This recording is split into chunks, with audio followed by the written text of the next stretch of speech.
it's between the topics, and I may have to do one or more unscheduled breaks. I just don't know. I had a medical procedure not too long ago, and if I have to take a bathroom break, I'm going to have to just excuse myself. I'll be back very quickly, and we'll continue. But I'll try to do it with just the one scheduled break. I want to welcome you all to this AICP exam review. We're going to cover two topics, planning history and planning theory. And I made available, and if you downloaded and have copies of the two workbooks, it'll make it a little bit easier to follow my comments, and will save you some time and effort maybe in taking notes. Let's begin with the first of the topics, which is the history of American city planning. And for this, you can take and use workbook number 1. City planning in the United States developed as a result of growth relating to several urbanization forces. This growth initially occurred mostly in the cities, but in recent years, over the last several decades, it's included rural areas. And a couple names that I think you should be familiar with that have addressed some of these changes are Jane Jacobs and Lewis Mumford. When we talk about planning in the United States, there are 3 levels of planning. The first is the nation state. And here it is primarily policies, programs, and projects. There's some exceptions where you actually have a plan, but very few exceptions. These policies, programs, projects, they usually relate to functional planning, areas such as housing, transportation, healthcare, or education. The second level of planning activities is at the region. And we lack the political structure for regional planning. What we do is have a workaround. It's called planning councils. And they go by different names. Here in North Carolina, they're called councils of government, or COGS. I believe in Virginia, it's a planning district commission. It varies maybe state to state, but these planning councils all serve the same purpose. The third level of planning activities is at the city and county, in which we refer to as local jurisdictions. And most planning in the United States takes place at this level. Now it's interesting that although most planning takes place at the city and county level, cities, counties, they have to go to the state to get the authority and the power to do planning. I'll talk a little bit more about this later and about the planning councils. My intent is to provide a better understanding about planning in the USA today. We'll take a look at how American cities and planning have developed over the last little over 200 years, from the colonial period to the present. I'm going to divide my comments into 3 parts. The first part will focus on urbanization, the forces and trends relating to urbanization. The second part will take a look at some specific planning activities. You can call it a snapshot over time. There'll be several milestones of what happened. We'll look at the date in terms of a historical perspective. And to the extent possible, I'll try to share with you why I think it's important to know this information, the meaning, significance, maybe linkages that might exist. And we'll finish up with the third part with some organizational highlights relating to our professional organization.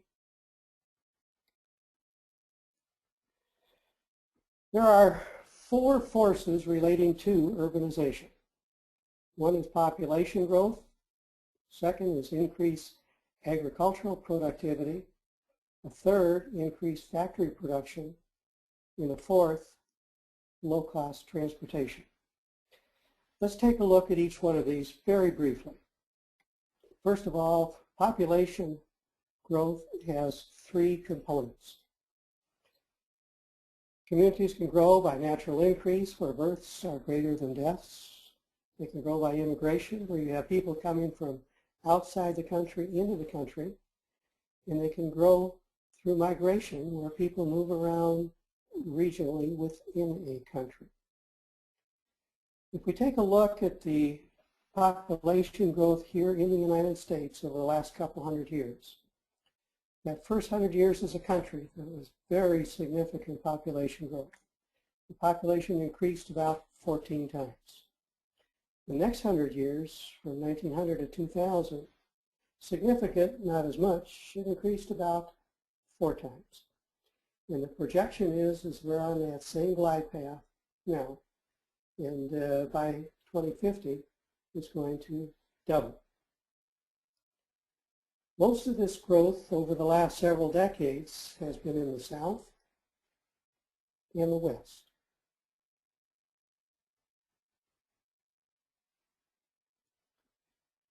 In 1920, the United States became more urban than rural in terms of population. And this contrast between urban and rural you see in even a variety of concepts, such as the new urbanist concept of the urban-rural continuum.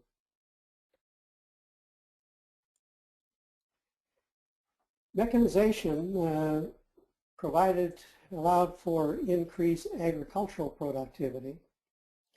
And there was a diminished need for people to remain on the farms. In the factory sector, mechanization also contributed to mass production. And the mass production required mass labor. And these people needed a place to live, housing. Here in the United States, we've been blessed with abundant low-cost transportation, numerous ocean ports, and inland port facilities also, places like St. Louis, Minneapolis, St. Paul, Duluth. One of the biggest is Chicago. When you take and you put all of these forces together, they help to explain the growth of cities here in the United States over the last 200 years. Now let's take a look at some of the trends. And we'll look at 3 groupings: 19th century, 20th century, and the 21st century. During the 1800s, significant higher population densities is occurring in most of the cities. But by the end of the 1800s, we have the beginning of decentralization. And there were 2 catalysts for this. It started with the streetcar, and then the automobile took over. This decentralization trend continued into the 20th century. It resulted in the phenomenon of suburbanization. You know that something is important when it hits the comics. Now I just wanted to share with you 2 suburbanization comics from Peanuts. Where Snoopy's ears perk up, he says it's gone. The Daisy Hill Puppy Farm is gone. They built a 6-story parking garage. Oh, I can't stand it. You stupid people, you're parking on my memories. And not just one, but there was a sequel. Snoopy's lying down and says, how could they do it? How could they tear down the place where I was born and build a 6-story parking garage? He sits up, wait a minute, maybe that wasn't a 6-story parking garage. Maybe it was a huge monument erected to mark the place of my birth. There's a Woodstock, I think the name of the bird, humble something. Snoopy lays down, yeah, you're right. It was a 6-story parking garage. The Census Bureau, they knew the importance of recognized the importance of suburbanization. And they developed a new term. The acronym started out as SMSA, Standard Metropolitan Statistical Area. It was later shortened to SMA, Standard Metropolitan Area. And today we refer to it as MSA, your Metropolitan Statistical Area. For the most part, these are your entitlement jurisdictions. Now let's see if we can capture a little bit the dynamics of what is happening here in the early 20th century. We've got the increased agricultural productivity. People are moving from rural areas to the cities. They get a job in the factories. They have a rise in real income. We have population growth. The baby boom of the 1940s. What are people doing with their disposable income? They buy a car and they move to the suburbs where they purchase a house. In the 1930s, we have, beginning in the 1930s, the federal government became actively involved in several programs, providing electricity to rural areas, the various housing acts in the interstate highway system. I'll talk about these 3 areas in a little bit more detail in just a few minutes. Toward the end of the 20th century, we also see the growth in some non-metropolitan areas. I picked 5 communities here to illustrate this point. Smyrna, Tennessee, Spring Hill, Tennessee, Vance, Alabama, Georgetown, Kentucky, in Spartanburg County, South Carolina. All 5 of these communities, they're very rural. They were on an interstate, in a junction of 2 or more interstates. And they experienced the same thing that transformed their character. And that was the establishment of an automobile manufacturing plant. The Nissan plant went into Smyrna, Saturn in Spring Hill, Mercedes-Benz in Vance, Toyota in Georgetown, and BMW in Spartanburg County. Vance, Alabama, prior to this, for example, it was so small it didn't even have a Hardee's restaurant. Now we see the same thing happening on a smaller scale with some of the computer industry. And here in North Carolina, a very small community of Lenore in the western part of the state became home to a Google, a data center.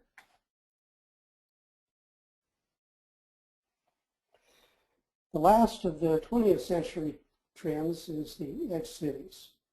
And I'll talk a little bit more about this in a few minutes also, but it's a shift in office and retail activities and the jobs that go along with it.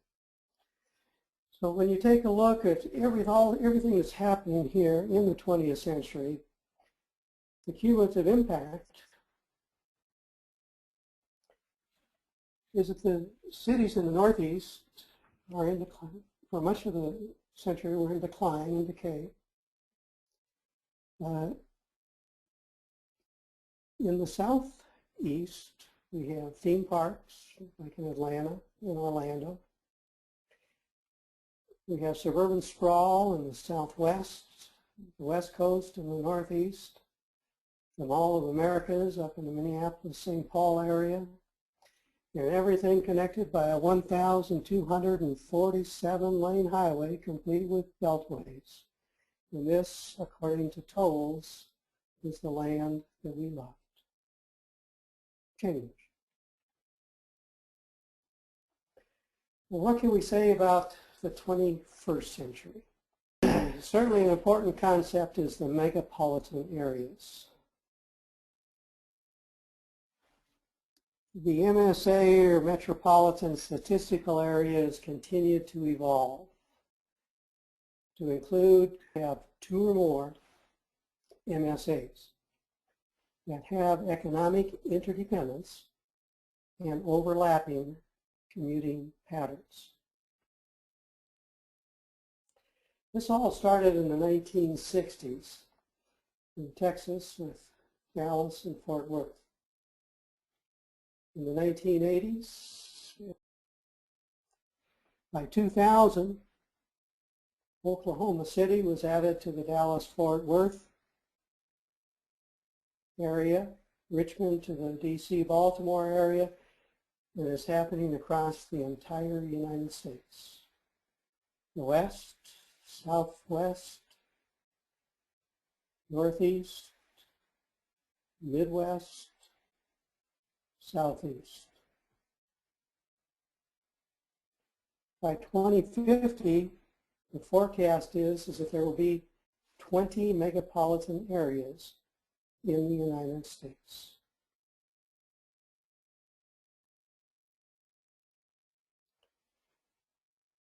Now, what are the impacts associated with this type of growth? In 2005, about 6 out of 10 people lived in the megapolitan areas, albeit the areas represented only about 1/10 of our land area. By 2040, the forecast is that this will increase to about 2 out of 3 people, and that these areas will account for about 70% of the gross domestic product. And in terms of high-speed rail, these are going to be our primary transportation corridors. So in a planning context, the megapolitan, many of the older cities are again growing. The suburban areas, they're likely to become major planning focal points over the next several decades. Another term that is associated with a trend is that of the creative class. Richard Florida, he coined this term when he published his book, The Rise of the Creative Class, in 2002. In this book, Florida is talking about economic and cultural changes that are taking place today. The creative class presently comprise about 30% of our workforce. It includes professionals, artists of all types, planners, people like you and I.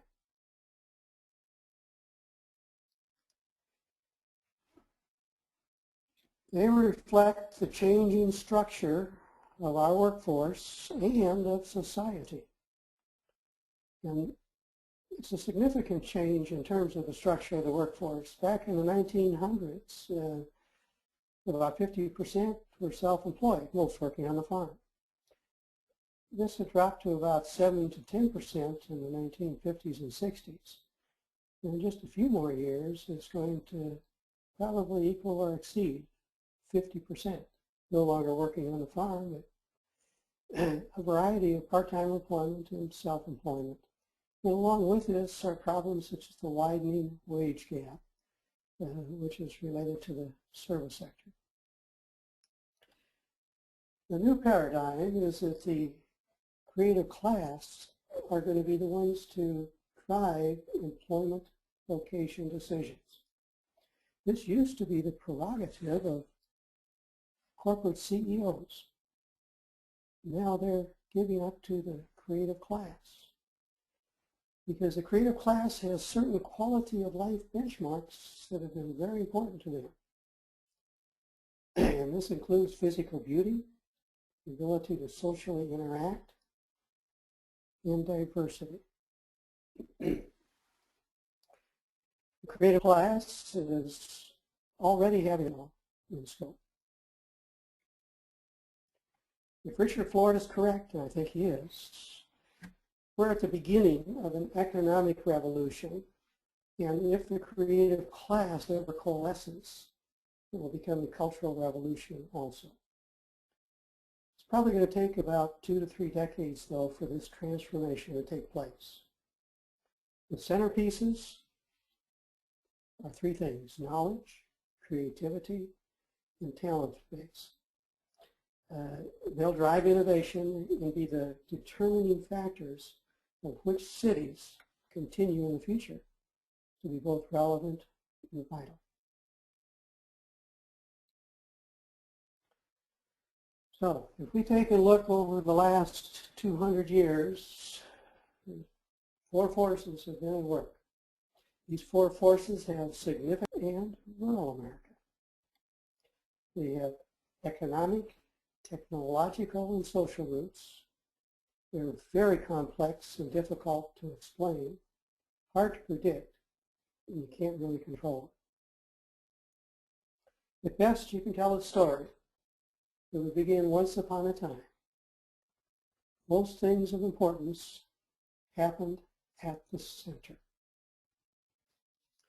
This was where people lived, where they worked, shopped, and where they played. The changes began to take place. For example, in 1934, the Federal Housing Act made it easier to buy homes. This set off the suburban housing boom. In 1935, we have the Rural Electrification Administration. This extended electricity to rural areas, provided a comfort equalization. In 1956, we have the interstate highway system. This allowed sprawl to go spread eagle. And the results are that fewer Americans lived, worked, shopped, or played at the centers. And this is again changing though. And today, most of the lines still converge to the centers, but they're very different centers when compared to the 1930s, 50s, 70s, or 90s even. These forces are going to continue to significantly transform both urban and rural America over the next several decades. And it's described by Richard Florida in another of his books as the Great Reset.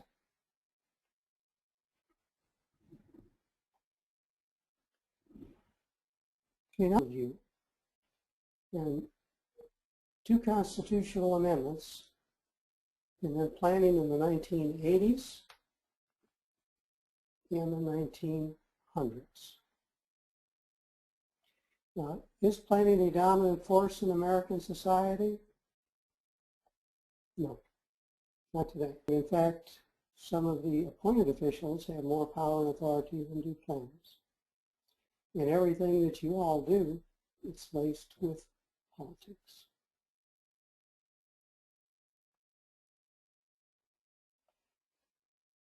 The development of planning as a profession grew out of those 4 forces. And it started with the City Beautiful movement. When we look at antecedents to planning, in colonial America, planning was a dominant force. And those who held the charter had a great deal of power. But this really all changed when we became a country and adopted the Constitution. Most of the colonial cities had some form of a grid system. Parallel and perpendicular streets. It also contributed to a value linkage. Is land a commodity or is it a resource? It's a very strong value linkage, more than it is a commodity. There has also been a linkage to a political fear of a landed aristocracy here in the United States. You don't see it today in terms of landed aristocracy. What it's evolved into is really the private property rights bias. In 1785, Congress enacted the ordinance that applied to the land area west of the Appalachian Urbanization. There were two constitutional amendments that I want to highlight. I'm going to assume to make a couple brief comments. The First Amendment is the Fifth Amendment, or is it a resource? Because of the Fifth Amendment. The Fifth Amendment gives bias to the fact that it is a commodity. The second constitutional amendment is the 10th. And the 10th Amendment says that powers are reserved to the states that are specified in the Constitution. This makes cities, counties, creatures of the state. And this nexus was developed by a jurist. His name was Dillon in 1800 among those with power and authority, created a variety of problems. Decision, Munn versus Illinois, attempted to regulate grain elevators. Munn said this was unconstitutional, challenged it in court, and went to the Supreme Court, decided in favor, familiar with, that affirms what we call today the public interest concept. Everything that planners do almost everything revolves around the public interest. In 1893, the city of Chicago planned city-scale exposition. It included streets, public buildings and spaces, and municipal art. Lake Michigan. And his Olmsted's son, most prominent architects to design the buildings. They were very elegant, with Greco-Roman, huge, 32 acres of floor area. According to my calculations, you could fit about 23.5 football fields to include the end zones in this building. Now, the previous World's Fair was in Paris. The fair organizers wanted something that would rival the Eiffel Tower. And they decided on his name, but it was unlike anything ever built in terms of scale or designs in the United States to forge the component parts. It's the size of a small pony cart. And the location of the wheel was in what the fair organizers called the midway. Now, there were naysayers that said that this wasn't going to work, or if it did, it was going to blow over in the first strong windstorm. Well, just before the fair opened, there was a very strong windstorm. And Chicago was called the Windy City. The winds were gusting at over 60 miles an hour. George Ferris got his wife and a reporter. They got in one of the cabins, signaled the operator to make it go around, which it did. And when it stopped and they got out, the reporter said something to the effect that George Ferris had faith in his invention. Mrs. Ferris had faith in her husband. And they were going around, and the winds were blowing. Now, the Columbia Exposition was more than a planned city-scale exposition. All the buildings were painted a single color. As part of the fair's opening, school incandescent lights. The name I think you should be familiar with is Ebenezer Howard.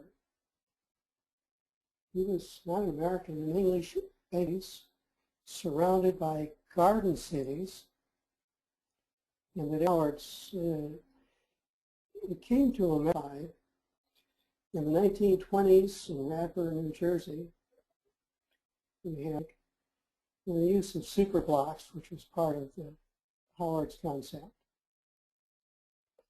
In the 1930s, Greenbelt, Maryland was a green town for Ebenezer Howard's plan. Single-family homes and multifamily homes in this period. And it was resurrected, though, by your neo-traditional town planners, which today are your new urbanist planners, in terms of how these neighborhood units would work in communities. And there's several here in the United States. Several of these are, and you should be familiar, I think, I'll mention this a little. Not all, but most of these communities were the Mitchell Energy Corporation. They were the developer. Ian McHarg was the designer, and the HUD 701 program provided much of the funding for that. The three communities below the dashed line, they're examples of things that you see today. Del Webb's Sun Cities, there's several of them. Two new urbanist communities, Seaside, Florida, and Celebration in Florida. Celebration, the developer there was the Disney Corporation.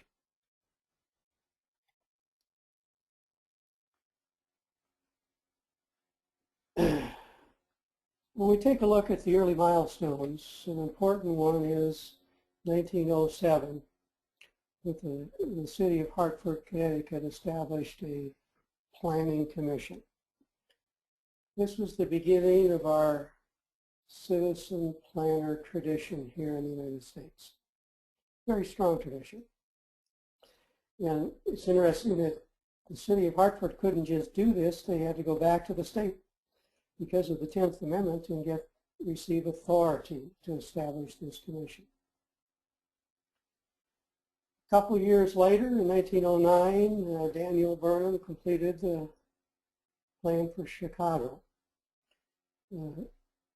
Many planning historians say that this is the birth of planning. The city of Boston, where the city placed height restrictions. The buildings could not be higher than the ability of fire apparatus to put out a fire. I went to the Supreme Court to decided in favor of this city.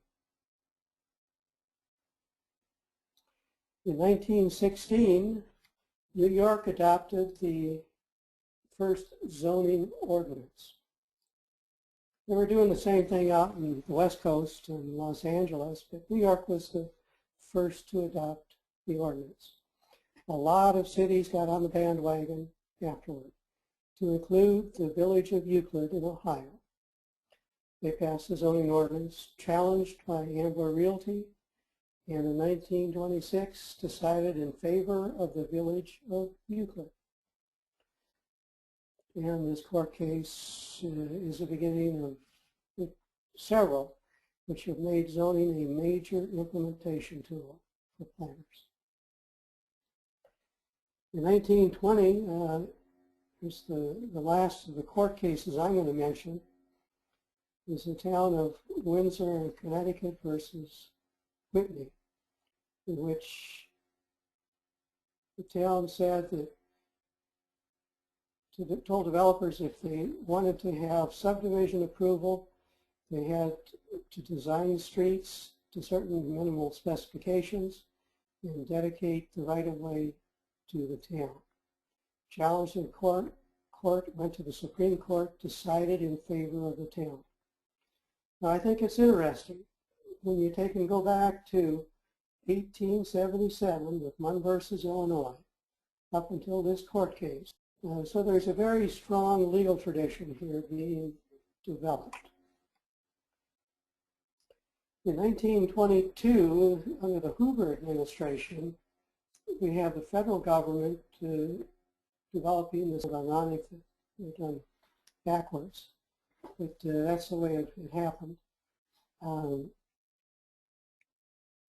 Again, because of these enabling acts to help the state transfer power down to the city-county level.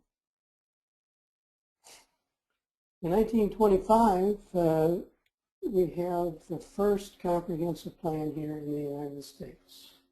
This was in the city of Cincinnati. It involved planning for the entire city. The goals, policies, and capital improvement projects. It had a very distinct planning process developed by the city manager. And it even had some aspects of strategic planning. Identify what would be done, the cost, when, how, and it provided for bond financing. Now, a name that stands out when you take a look at the village of Euclid and the Cincinnati Plan is Alfred Bettman. He was an early land use attorney, and I think you should be familiar with that name. In the 1930s, the federal government became actively involved in planning activities. In 1933, we have the TVA, Tennessee Valley Authority. This was the first large-scale regional planning in the United States. It was a federally funded program. It included the establishment of the Rural Electrification Administration. And that's what extended the electricity to rural areas. Now, to try to identify just how significant this is, I think most of us can identify and remember maybe when DirecTV or the internet was provided to rural areas and what an impact it had. In 1934, we have the first of several housing acts. This was the beginning of the federal government participation in housing, and it minimized the risk that banks had in making home mortgage loans. In a housing program, but it was impacted the urban renewal program. Today, the federal government has evolved. Examples include the Section 8 HOPE and HOME programs.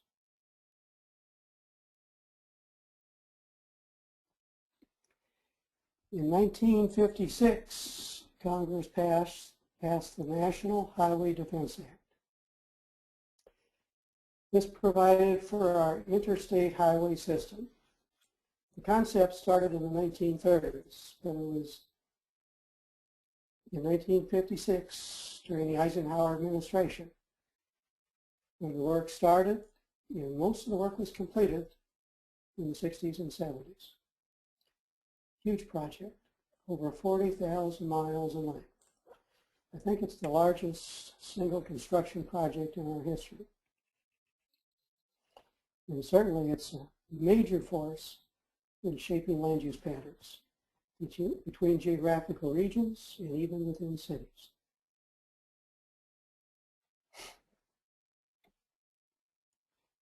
In 1969, Congress passed the National Environmental Policy Act. The acronym is NEPA.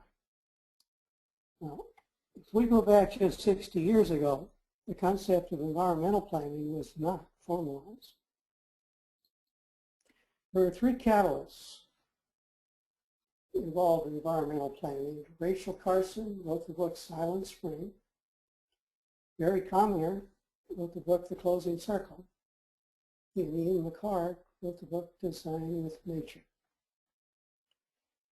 Rachel Carson she worked for the federal government. She was what you would call today a whistleblower. She identified how DDT entered the food chain and the consequences. She was a very gutsy lady. She lost her job by publishing this book. Barry Commoner, he identified several practices relating to environmental degradation. He also advocated decision-making based on ecological principles. Just as a sidelight, I believe he also ran for President of the United States. It didn't go very far with that. Ian McCark, nobody has trained more environmental planners, I don't believe, than Ian McCark. In Designing with Nature, he describes how to accomplish environmental planning. Initially, he did it with the overlay technique involving photography. Today, it's done with GIS. NEPA created the Environmental Protection Agency, EPA, which deals with all the administrative and regulatory aspects of the Act, and the Council on Environmental Quality, which is an advisory board to the President. It also provided for 3 administrative procedures. Your EIA, Environmental Impact Assessment. You had to do that. If you had a finding of no significant interest, a FONSI, you could go on it. If you didn't have a FONSI, you had to do an EIS, Environmental Impact Statement. Now, NEPA applies to only federally funded projects. However, I believe that all 50 states now have the equivalent of a NEPA, and they're called baby NEPAs. Some of the other environmental legislation that you need to be familiar with a little bit, I think, would be the Clean Air Act and its amendments to include ICE-T, dealing with air pollution, particularly in non-attainment areas. Your Clean Water Act amendments and amendments dealing with water pollution and wetlands. And I found that a good source that gives a nice overview of the Clean Air Act amendments and the Clean Water Act amendments is Wikipedia.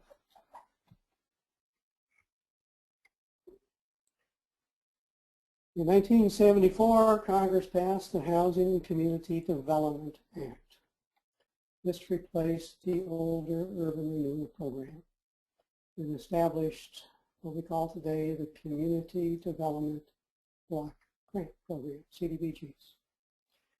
With a focus on housing and economic development, and your primary benefactors here are your entitlement jurisdictions for your MSAs.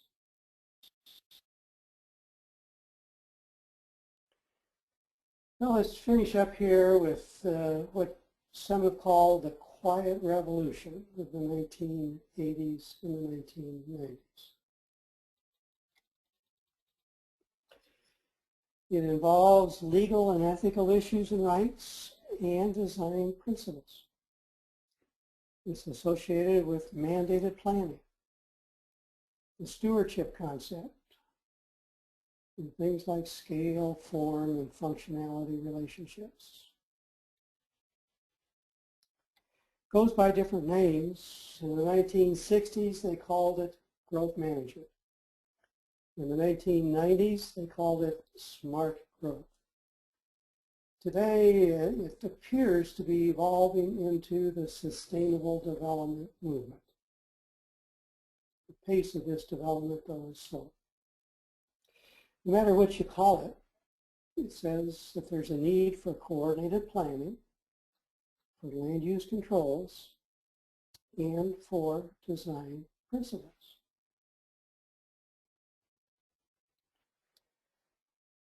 And this includes even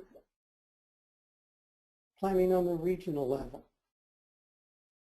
And the recognition for this goes back to, it's called the Intergovernmental Cooperation Act of 1968. The short version was the A95 Review Act. And Congress passed this during the development of the interstate highway systems to promote regional planning and cooperation related to highway construction. It was this act that created the concept of planning councils. Your councils of government, your planning district commissions, whatever they're called in different states. And membership here, though, is voluntary.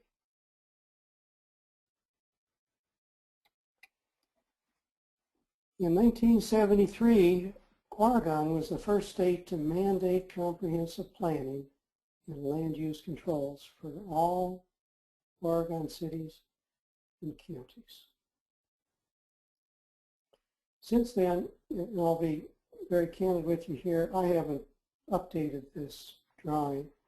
A lot of other states now have some type of mandatory requirements. The pace-setter states have been Oregon, California, Hawaii, Florida, New Jersey, and Vermont. I'm going to select one because it really works quite well to give an overview of how this is developed over time, and that's the Florida experience. Now, I'm going to go over, and I really don't know to what extent this would be included in the AICP exam, but I think it will be. How Florida specific will it be, I don't know, but it certainly will illustrate this quiet revolution development.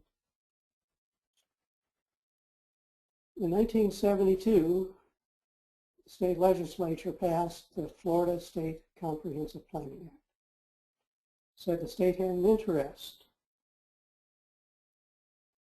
in both state and local comprehensive planning, and directed the Florida Department of Administration to prepare a state comprehensive plan, very unusual, which the later though rejected, which is not unusual. 3 years later, in 1975, the legislature passed the Local Government Comprehensive Planning Act. The land use controls required that all local governments adopt comprehensive plans, and that development had to conform to these plans. 4 years later, 1979, the system of planning land use was that Florida needed a better system of integrated state, regional, and local planning for growth management.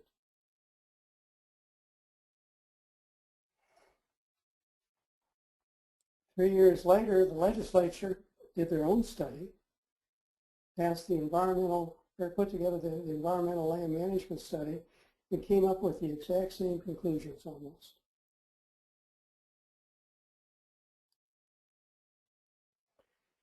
In 1984, the legislature passed the State and Regional Planning Act. Again, called for the development of a state you don't even hear much of anymore. It's called policy plans. You submit everything to the legislature for approval. A year later, the legislature passed the Local Government Comprehensive Planning and Land Development Act. And it required local governments to amend their existing plans to ensure consistency with the state and regional plans.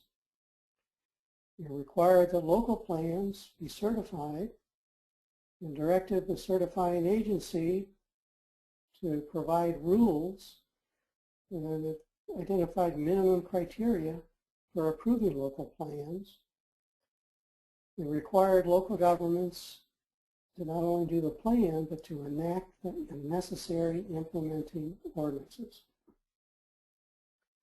Now, up until last year, I could say, wow, we've really come a long ways in the last 100 years. But last year, the state legislature passed did this for economic development reasons. So who knows where this is going from here.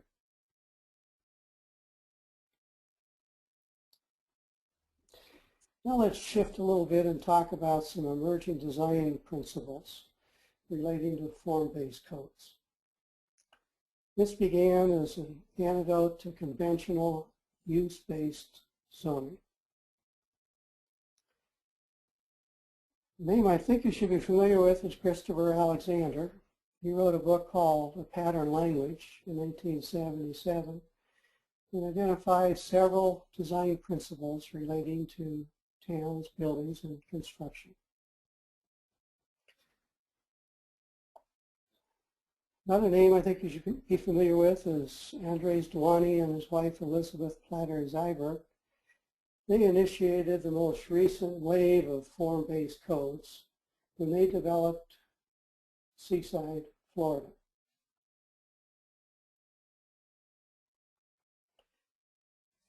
The Congress for the New Urbanism expanded this focus to include visual harmony, continuous urban frontage, what they call context sensitivity or spatial relationships.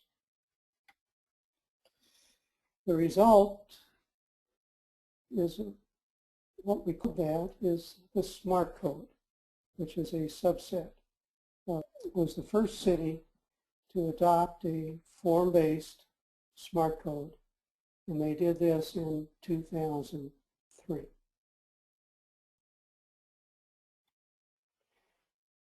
Now the third and final part of this topic is some organizational highlights relating to our professional organization, the American Planning Association. Got to remember that planning developed out of the City Beautiful movement.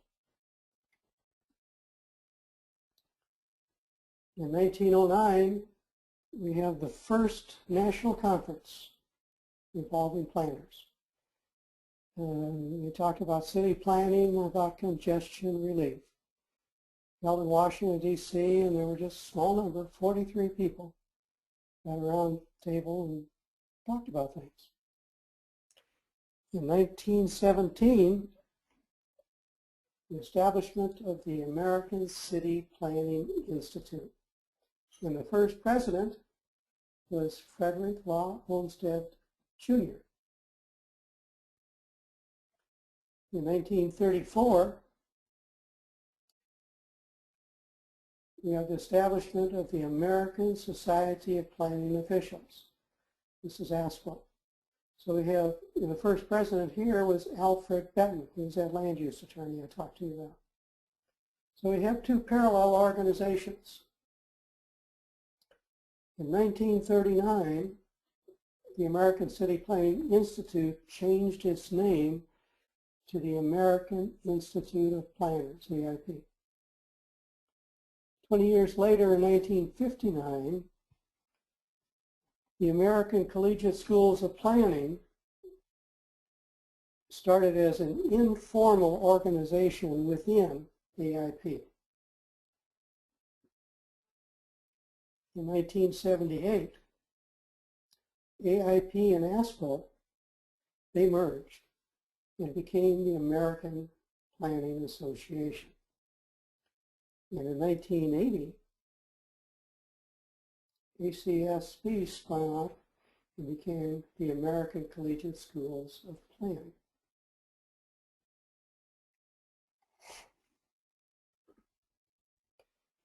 So, in summary, we've looked at some of the historical overview and APA organizational highlights. There's not a lot of good reference material available to you. One of them that is very good, it doesn't get into much detail, it's a listing developed by Albert Gutenberg called Pathways in American Planning History. It's not a book, it's just a list. And it's hard to come by. APA used to have this on their website. I think they still do, but it's very hard to find. If you do a Google search, you can probably come up with this list though. And it goes to about, I think, the year 2000. two books that deal with planning history. One is Donald Kuckeberg, Introduction to Planning History, and Mel Scott's American City Plan. The format here doesn't lend itself really for questions and comments, so I'm going to defer those. And this will be a good time, I think, to take a break. It's almost 10:15.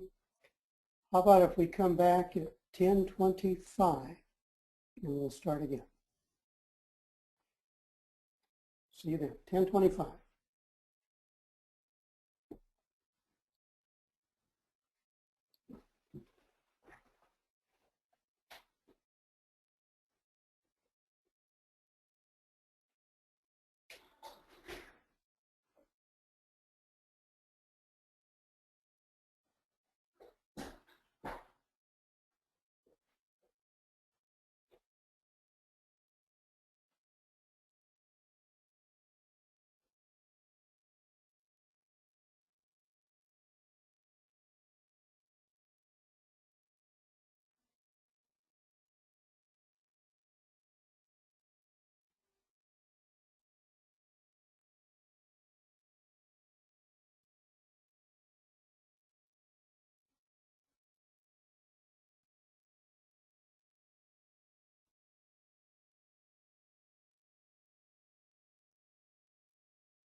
All right, folks, let's go ahead and continue with this review session. And we'll move into the second topic, which is planning theory. And for this, if you have it, you can use workbook number 2. When you talk about theory, you're talking about meaning and significance in terms of planning practice. It's about how various pieces fit together and how things work.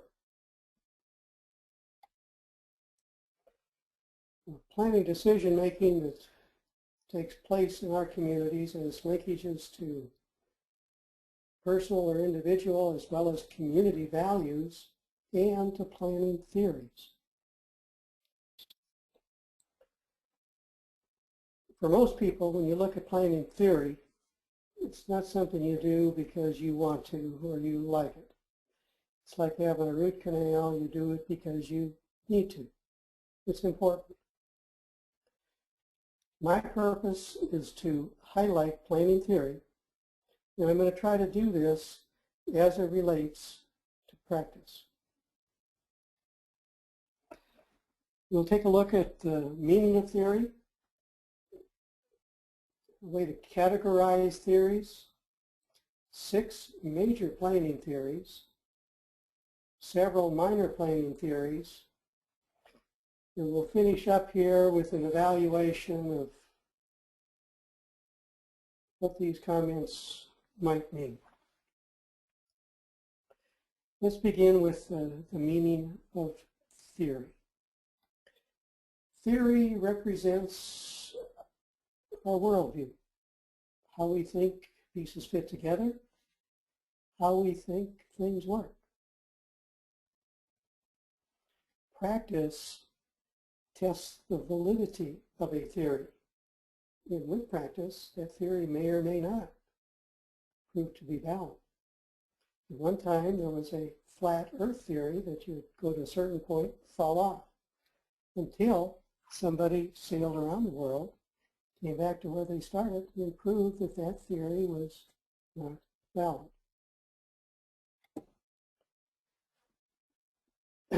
There are two steps to our discussion of theory. The first step involves what we call substantive theory. This deals with the relationships to those worldviews, how things work. And I'm going to use the gravity model as an example. Transportation planners use this to predict travel patterns. And there are three variables: income, average household size, and number of cars. You plug this information into the computer, and you can get information about the number of potential trips. In other words, how things work. Most of these trips are between home and work, second home and shopping, home and school, home and personal business, home social, home recreation, and then these other in-between type trips. So once you know the number of trips, you can then procedurally apply this substantive theory to real-world conditions. For example, you can assign the trips to specific roads or streets. You can do a volume and capacity analysis to determine if it's necessary to upgrade that road or that street. So these are the two steps: procedural, substantive theory and procedural theory. And most of what planners do involves procedural theory. But you need to know also that substantive theory. It actually grew out of the academic side of planning in the 50s and 60s. And you don't want to take them separated because they're really flip sides of the same coin.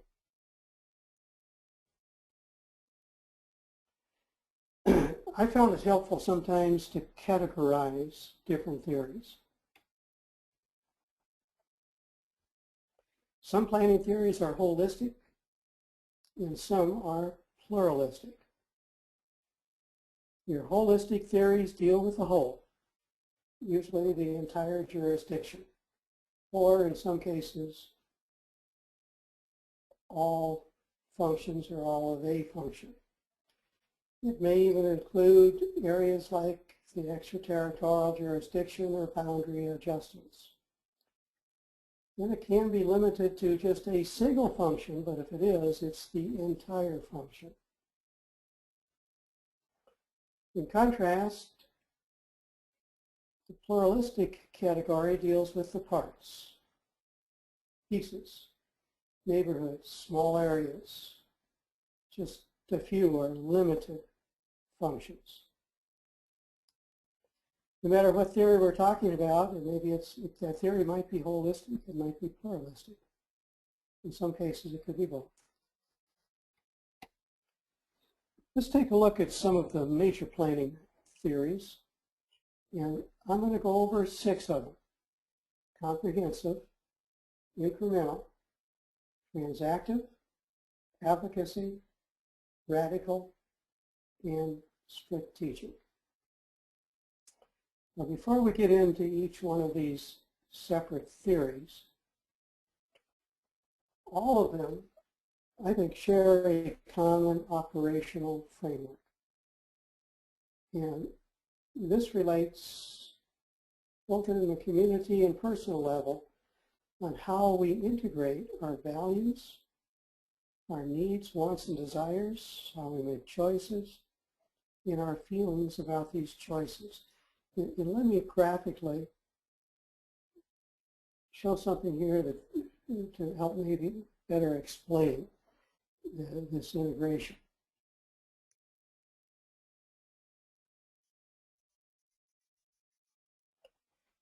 I'm going to start off here at the personal level.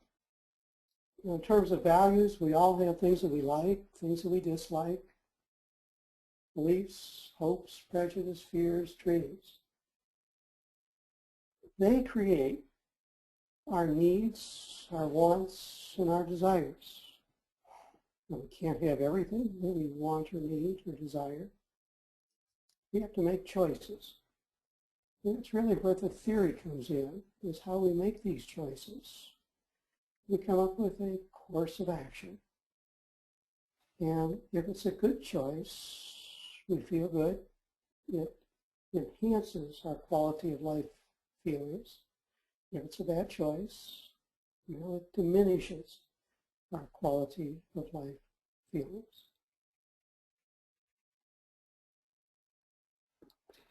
The first of the theories, before we get into the planning context, we'll look at it on the personal level. It's called rational, comprehensive, or synoptic planning theory. These three terms, rational, comprehensive, and synoptic, are synonymous. The term we most generally use is comprehensive planning. And it relates to the rational problem-solving process. We identify the problem, clarify the issues, look for alternatives, select among those alternatives, and we feel either good or not so good in terms of quality of life feelings. The first formalized application of this type of process was done in 1925 with the Cincinnati Plan. And let's now put this theory in a planning context. The comprehensive planning process model deals with the entire geographic area. It's usually long-term, greater than 10 years. It has all or most functions. And this is the dominant planning theory here in the United States. It's a holistic in terms of category. The proponents for this, and I think you should be familiar, are Edward Banfield and Alan Altshuler. They developed this theory in the 1950s and 60s. And what we're looking at here on the screen is the substantive side of this theory, the comprehensive planning process model.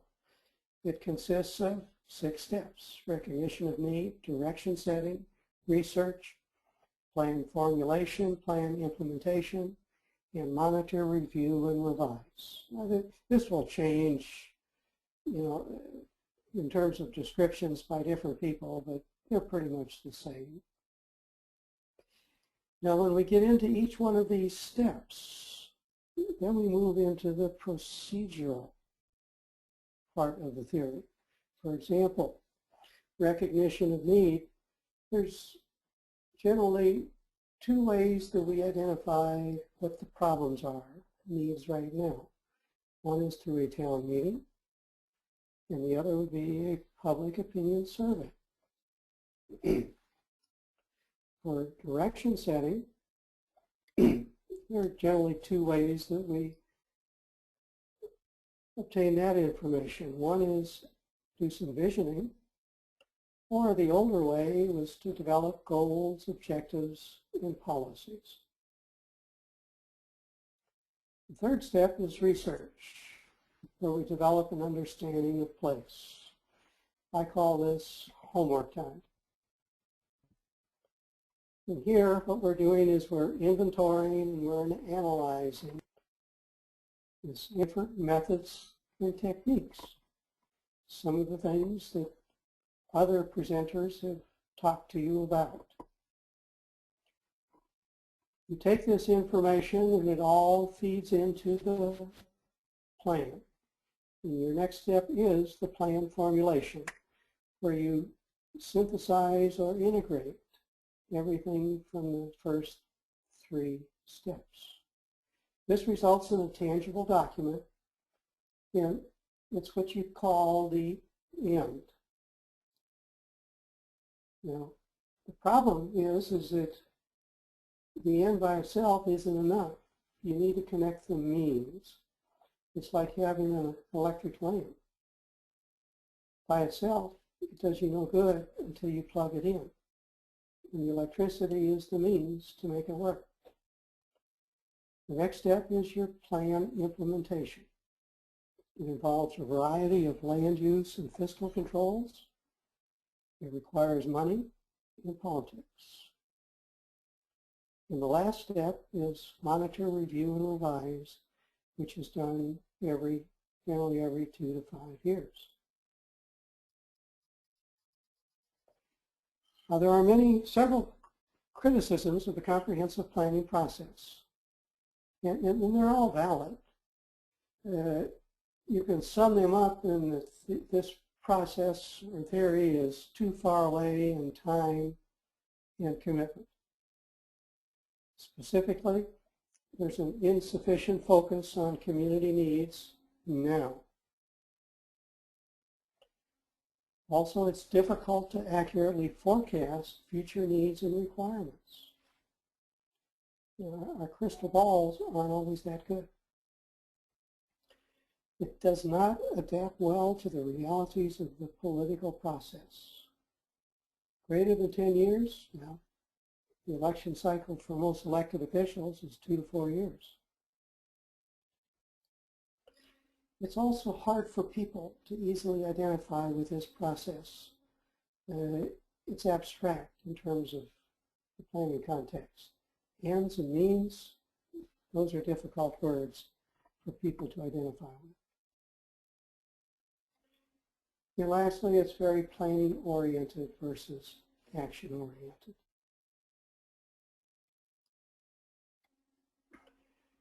The second major theory is incremental planning, and the proponent is Charles Lindblom. He developed this theory in the late 1950s. I like to use the cartoon character Ziggy. Planning never decision making. Ziggy would say that's impossible. At best, you can do it on a fragmented basis. That's the norm, and that's where the term incrementalism comes from. We do things a little bit at a time. The value differences that we muddle through, kind of a neat term. And we do this on a trial and error basis, trying to establish consensus, one step at a time. That's the second major theory, transactive planning. This theory in the 1980s. Here we're dealing with more than just the thought process. We're dealing also with self is almost as important as the end product. There's an emphasis here on involving citizens and civic leaders versus just leaving it to planners. And in involving people, it's important that they feel good about their participation, because this will increase ownership in the end product.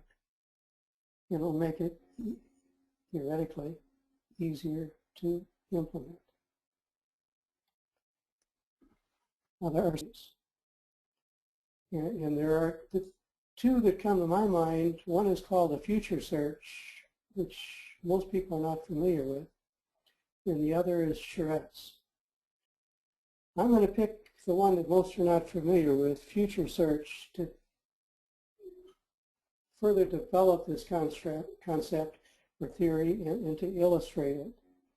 Not that I'm trying to sell it, but it just, for me, I think it's easier to understand what transactive planning theory is all about.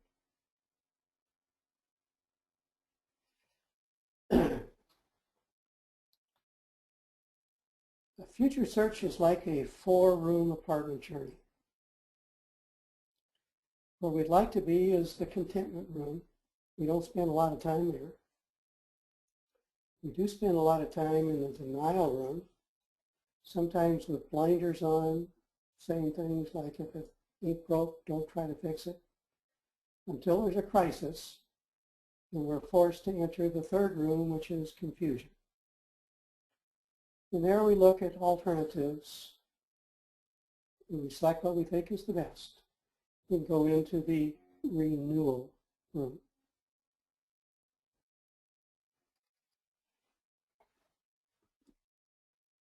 This four-room apartment journey is very closely related to strategic planning, which I'll talk about later. But it's also been adapted in the Northeast United States, in particular, to comprehensive planning. With a future search, you need to have a large number of people. The minimum is 25. It's best to have 64. The time, it requires 3 days. They don't have to be consecutive, but it helps to have them that way, compared to about 18 months to develop a comprehensive plan. I found this is a very powerful tool, but it's, the reality is that it's hard to get 25 people together for 3 days. And it's one of the reasons you don't see a whole lot of this in the public sector, but you do see a lot of it in the private sector. Let me just briefly explain a little bit more of the details associated with a future search and what makes this experience transactive. 3 days, day one, you take a look at the past. And you end day one preparing a large mind map of trends. And when you look at this mind map, a few juicy adjectives probably stand out. It's messy, it's complex, and it can be depressing. And that's true. In day two, participants look at their prouds and their sorries, and also their ideal futures. On day three is a reality check. They identify common ground, things with which they can engage in action planning.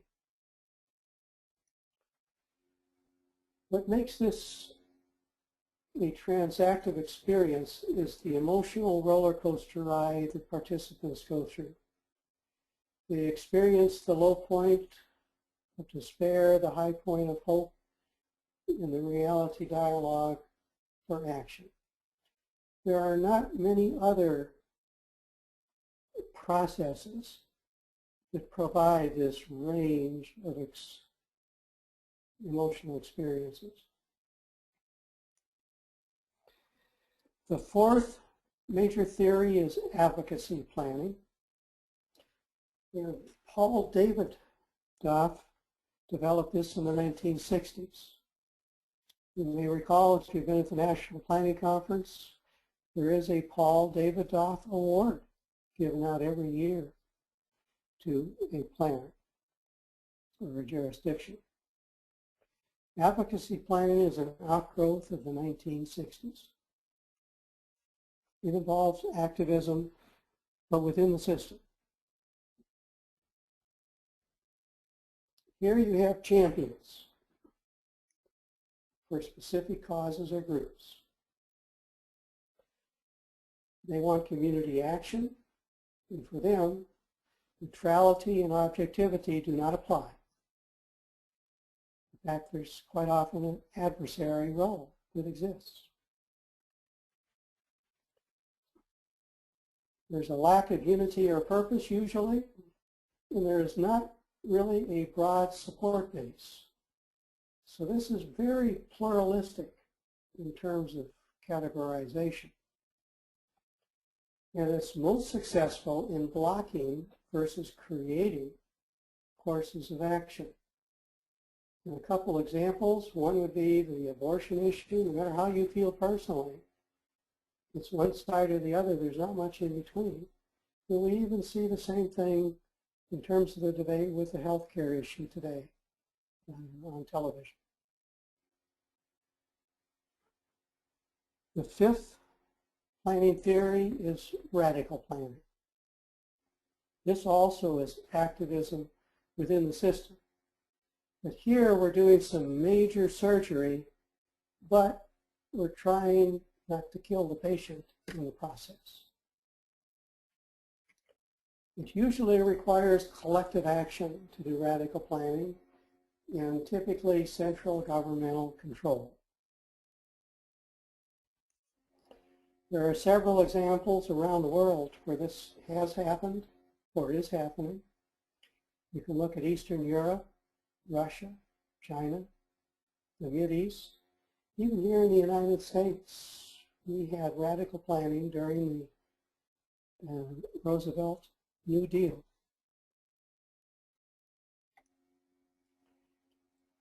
The sixth and final major planning theory is strategic planning.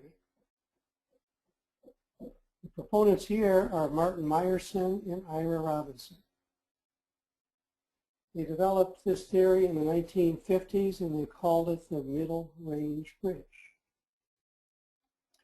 The initial models were developed and borrowed from the private or business sector in the 1980s. Many jurisdictions use strategic plans to implement portions of their comprehensive plans. Compared to comprehensive planning, strategic planning is short-term, 4 to 6 years, limited in scope, just a few issues or functions, very limited in terms of jurisdiction, the geographic area. And what makes it unique is two things that are built in as part of the process. One is visioning, and comprehensive planning has actually borrowed this from strategic planning and grafted it to its process.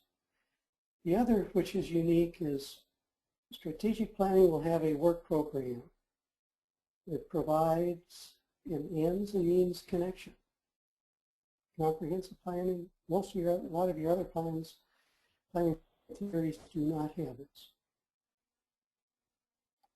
Like comprehensive planning, it has a very defined process. And let's take a look at that process. Again, it's limited scope in terms of geographic area. Time period, less than 10 years, 4 to 6. The scope of work activities is limited. It's pluralistic. You start out with a response structure, small group, typically less than 30.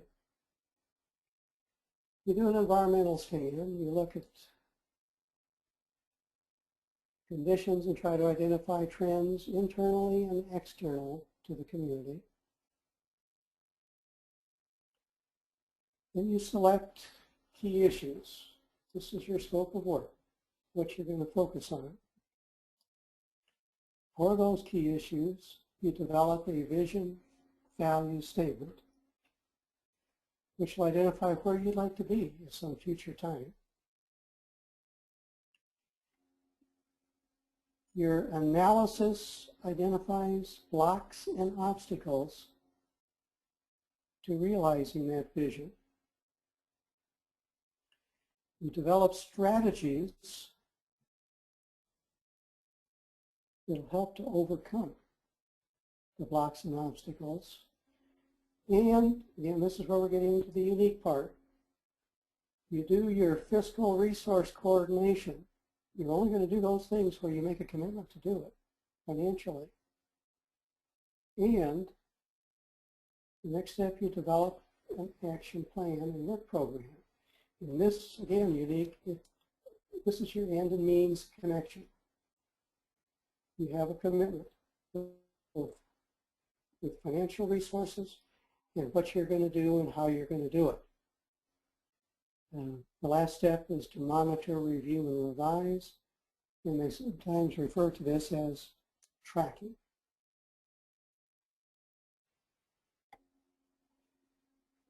Now, let's take and compare comprehensive versus strategic planning. There are some procedural differences here, and there are also some similarities. And the framework, though, is similar. And this should come up in this comparison. Starting out here with the comprehensive planning process model. Recognition of need. You scan the environment and select key issues. They're similar. Direction setting is similar to develop a vision value statement. Plan formulation, similar to conduct an analysis. Researchers conduct analysis. Plan formulation, develop strategies, and also your action plan. Plan implementation, your work program. You review, monitor, and revise are the same. So here we have two very different theories. They share a similar framework. It's the procedural differences that make them unique or stand out. Now, in summary, what can we say about these major planning theories? Well, comprehensive planning is always holistic. And strategic planning is always pluralistic. The others are something in between, most being pluralistic. Most of your comprehensive planning is physical. The others can be a variety of different things. Comprehensive planning is always long-term. Strategic planning and most of the others are short-term. The only one that has a very definite ends and means connection is strategic planning, although advocacy planning will often have that too, and it's easy to do with incremental planning. Three have a defined process: comprehensive planning, transactive planning, and strategic planning. Three of them are very systematic: comprehensive, transactive, and strategic, although comprehensive is very broad, strategic is very limited, and transactive, you have a special emphasis on process. Now, let's try to pull these together here in a little different way. We want to do some planning, and I'll give you a couple possibilities. If we want to systematically manage change over the long-range time period, and be functionally and geographically complete, we're going to do comprehensive planning, sometimes called rational planning. And if we want to take and add an environmental bias to this, it would be ecological. If it's limited in scope, just to transportation, just to housing, but otherwise complete, it's functional. If it's limited geographically, maybe to a neighborhood, small area. If you're going to do it systematically over the short range or mid-range time period, functionally and geographically incomplete, it's strategic. If it's very narrow in scope, typically relating to fixing existing problems, doing a little bit at a time, it's going to be incremental. If you're going to focus on the short range, limited objectives, it may be adversarial, advocacy planning. If you want to make people feel good about the process and have broad-based participation, transactive, and the example that I gave you was a future search. Now when it becomes necessary to embark on drastic change, radical.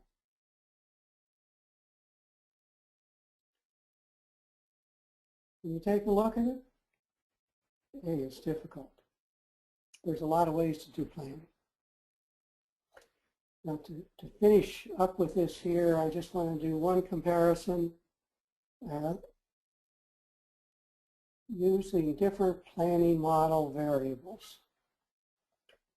And over the short term, we can do projects. Over the midterm, small areas, strategic planning, the future search. The long term, your functional or comprehensive planning. In terms of functions, the only ones that deal with all functions, issues, geographical extent are comprehensive and functional planning. All of the others fall short. In terms of a risk level, if we're going to take the short view, we want greater predictability and lesser uncertainty, you're going to do project work. If you're going to take the long view, and you can live with greater uncertainty and lesser predictability, you can do comprehensive or functional planning. And if you want to get that sweet spot in the tennis racket, you do the what-if scenarios, strategic, future search, or small area. It's complicated. Now let's take a look at some minor planning theories. These aren't as complicated. Your minor planning theories are what I would call other worldviews relating to human settlement patterns. I'm going to go over 3 early theories, the concentric zone theory, the sector theory, and the multiply theory. A couple recent theories, the edge city and the peripheral city. And several, ecological planning I'm going to talk a little about, and several potpourri theories involving centralized town planning, new urbanism, city form, urban morphology, and what they call the life cycle model of land use change.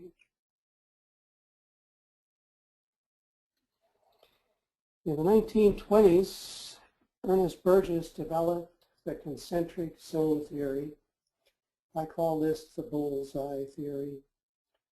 In the center, you have the central business district surrounded by uniform development of wholesale and light manufacturing, low-class residential, medium-class residential, high-class residential, and a commuter zone.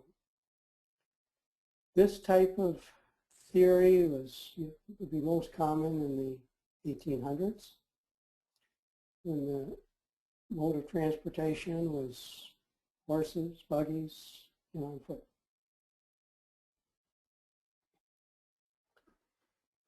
In the 1930s, Homer Hoyt developed the sector theory.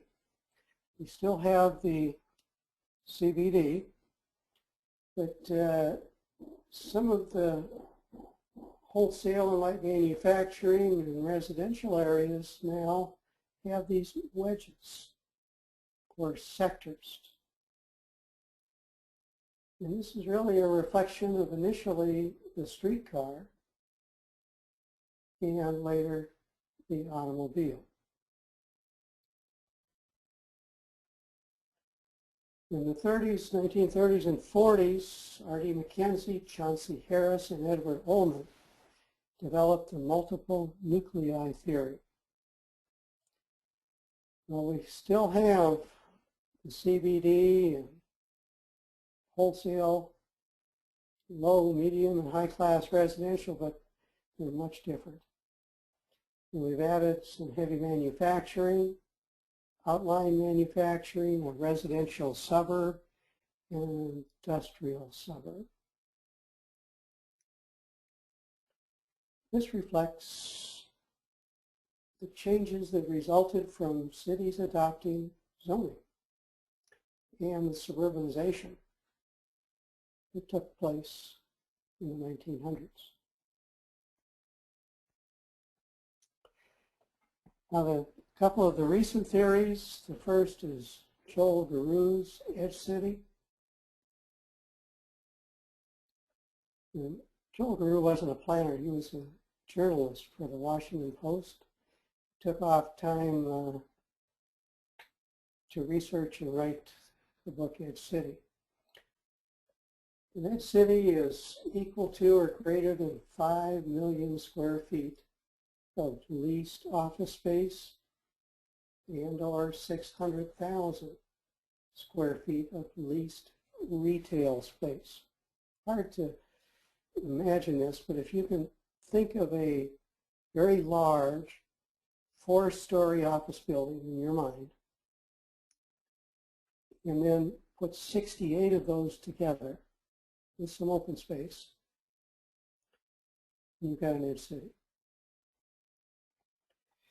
Your edge city occurs mostly near urbanized areas, in particular along an interstate highway and at interstate highway junctions. They're nothing like cities of 30 to 50 years ago. Very different. They have more jobs than they have bedrooms. This is where people go to work. It's not really where they live. Yet we perceive in this city as one place, but the boundaries are difficult to describe. They're tied together by roads and airports versus trains and subways. They consist mostly of large office buildings and retail complexes rather than skyscrapers.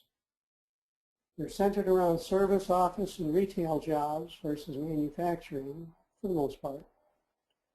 They have an information age focus with satellite dishes, faxes, and the internet, and they cross political boundaries. Now, I'm sure most of you have an edge city in your state, or maybe near you. An example here in North Carolina is Research Triangle Park.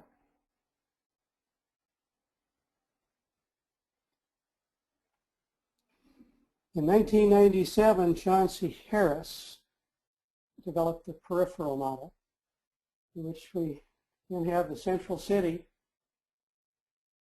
surrounded by suburban residential areas, circumferential highway, radial highway, shopping mall, industrial district, office park, service center, maybe an airport, and a combined employment shopping center.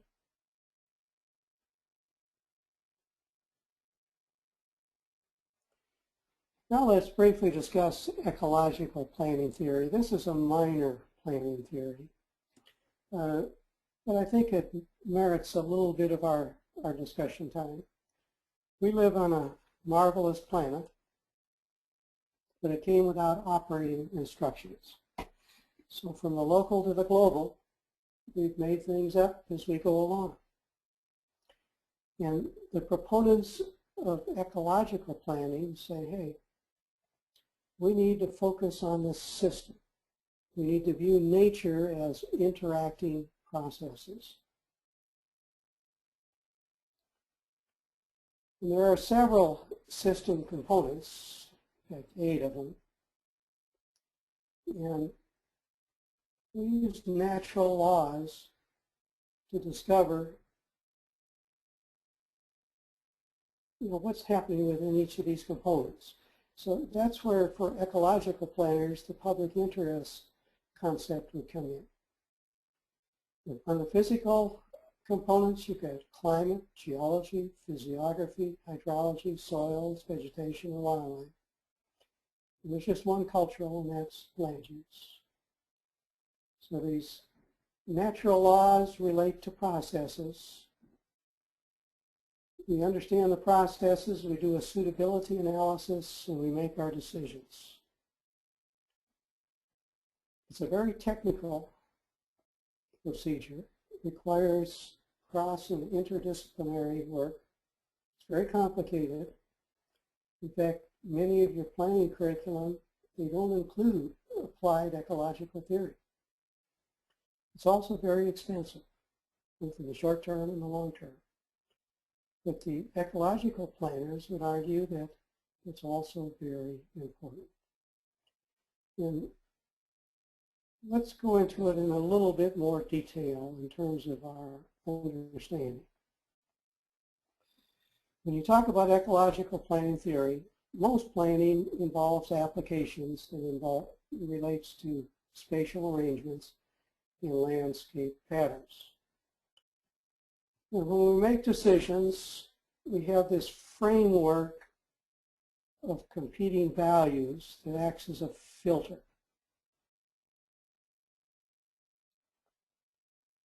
You've got your market or ad hoc filter, your social or incremental filter, your physical or comprehensive filter, and the ecological or stewardship and sustainable development filter.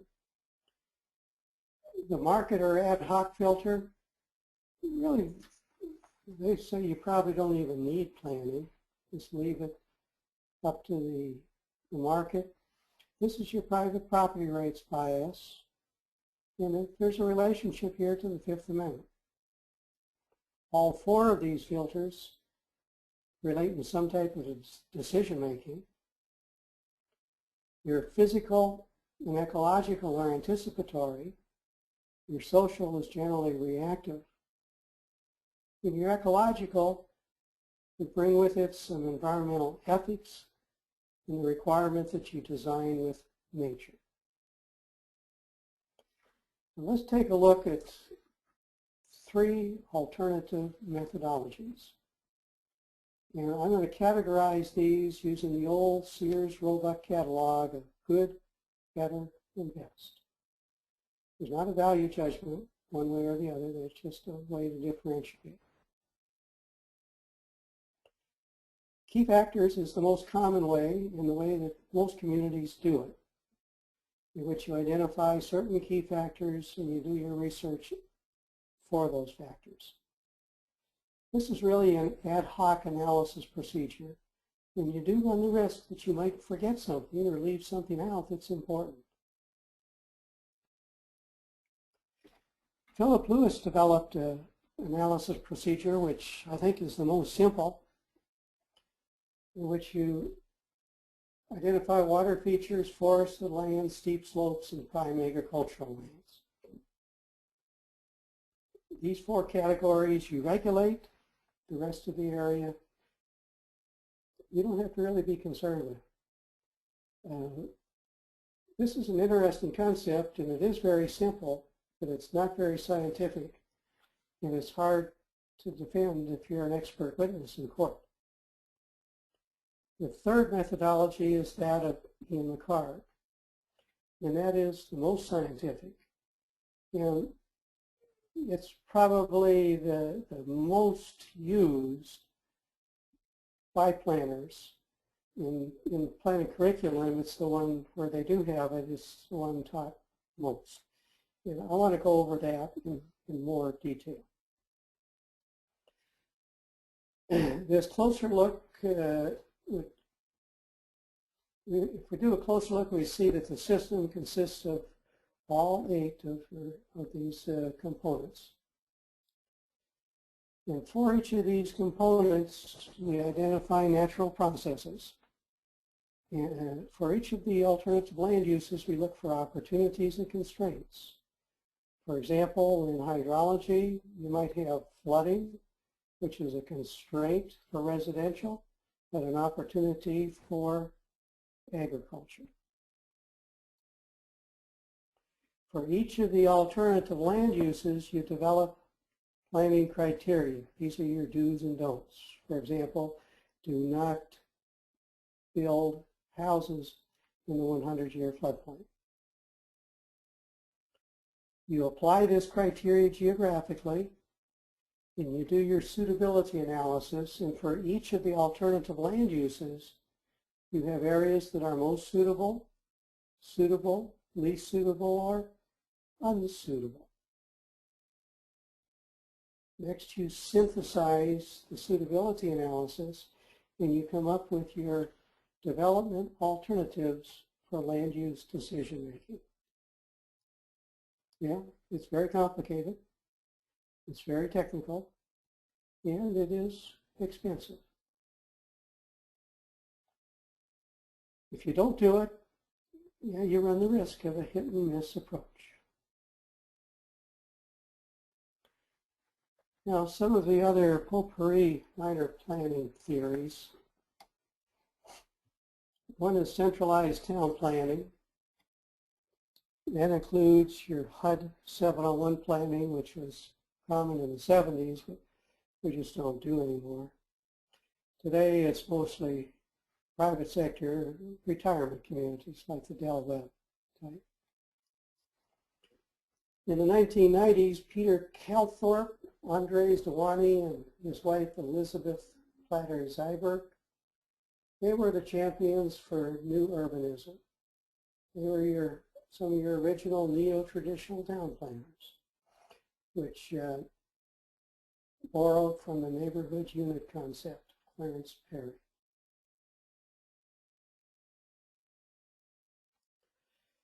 There are some other theories, and I'm going to go over them separately.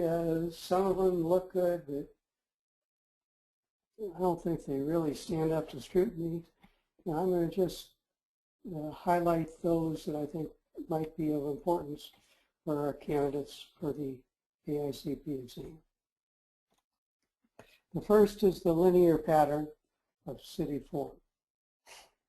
Here we have alignment usually along a transportation route or some type of a natural terrain feature. Could be an interstate highway or a river. Typically evenly spaced. And an example would be along the Interstate Highway 26 between Charleston and Greenville, South Carolina. That's your linear pattern of city form. The cluster pattern of city form, they're typically grouped around some type of a special resource area. It could be a location for raw materials, could be a major activity center, such as an education community. It could be a tourist destination. It could be just a rich clustering of people, like a creative class centroid. An example, I'm using North Carolina, would be the Raleigh, Durham, Chapel Hill area. Fits pretty well for the cluster pattern of city form. The hierarchical pattern of city form, you'll see mostly in agricultural areas, where cities become the central places or a service center to a surrounding region that is generally rural. For example, you can pick a lot of places in the Midwest. I went to the Des Moines, Iowa area.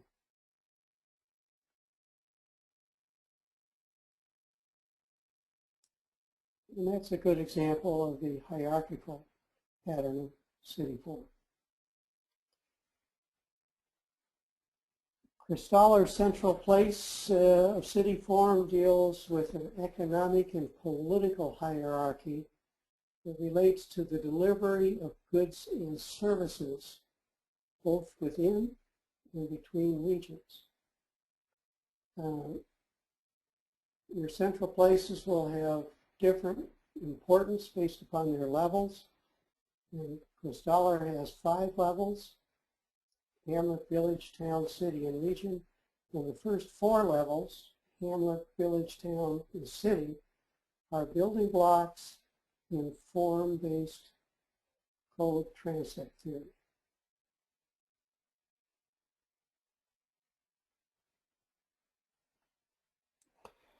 The urban morphology city form deals with, we can call it evolution or change over time.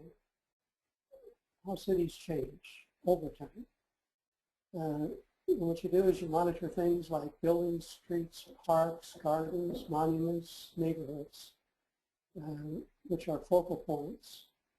And GIS is an absolutely fantastic tool to document this change or these spatial relationships over time. Now, this urban morphology theory. It has a very strong linkage to, and I think you should be familiar with Kevin Lynch, his image of the city, in which he talked about paths, edges, districts, landmarks, and nodes.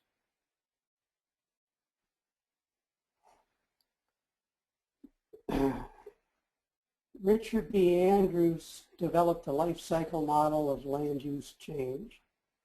And this model provides a conceptual framework that sometimes helps to better understand some of the other models.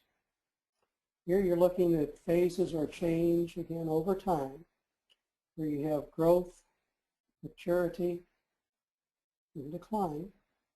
And if you're successful, renewal, then maybe more growth. For renewal, here we're looking at economic investment as the key components.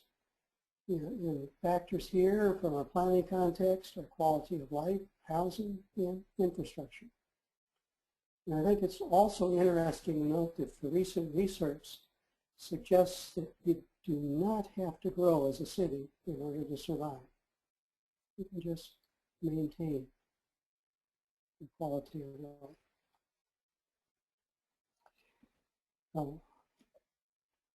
What can we say in terms of an evaluation of all these different theories?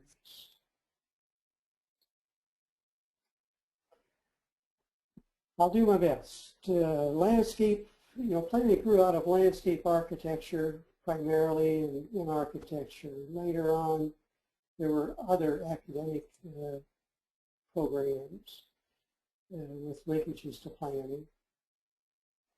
The roots were certainly landscape architecture and architecture. It started out as physical planning in the early 1900s. It was part of the City Beautiful movement, and professional planning grew out of this. The products were master or general plans. Beginning in 1925, we have comprehensive planning. The movement here is urban and regional planning, and the product is a comprehensive plan. In the 1960s, we have the beginning of advocacy planning. For the most part, this is social planning, involving some type of community action. In the 1970s, we have ecological planning, the movement on correct and sustainable development. And here we're having to inventory and analyze to do our suitability analysis.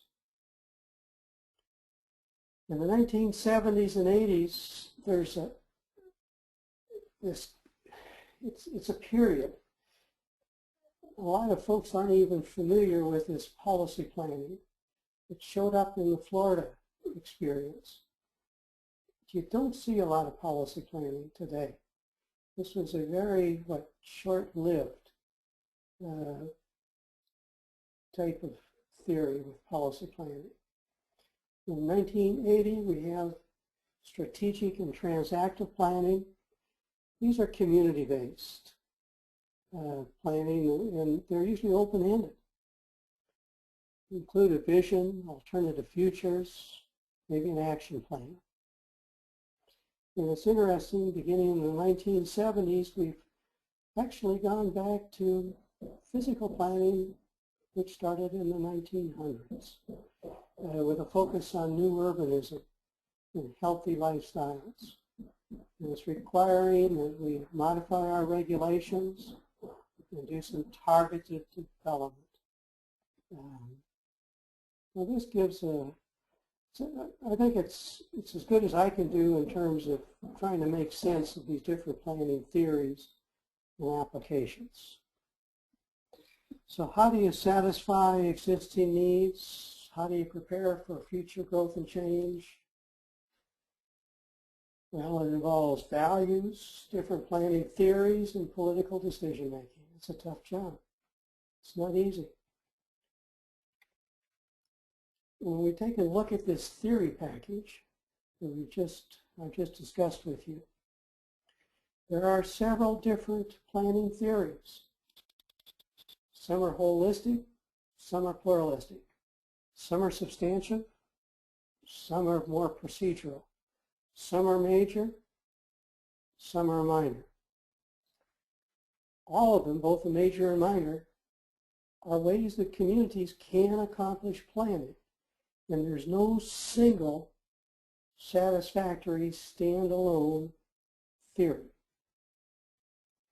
The procedural processes, they're not always clearly defined or formalized. The ends versus the means connections are not always a given. And the actual practice often involves a mixture of different approaches and different theories. So there are many ways to plan. And when we talk about theory, it's really messy. But it's important to understand how this mess really comes together or works. On the practical side, let me just share with you some thoughts about typical differences between planning and planners versus politics and politicians. How do they approach planning? Planners, generally long-term. Politicians, short-term. Planning theory, planners will be proponents for comprehensive planning. Politicians, quite often project or strategic planning. The underlying interests or values for planners is the public interest. For politicians, how to get reelected. These are all part of the different worldviews, how the pieces fit together, and how things work. It makes our life as a practicing planner interesting. There's a variety. There's no good single source for additional reading. There's a lot. I believe I included this here in the workbook. There's a lot of places you can go to that will provide information, but it's unfortunate there's nothing that really pulls it all together very well. Again, we don't have time for questions and comments, or we don't have really the mechanics are difficult, but I want to wish all of you the best of luck in taking the exam, and I hope that the comments I've provided on the history of planning and planning theory will help you in taking this examination. Well, Lauren, I will turn it back to you.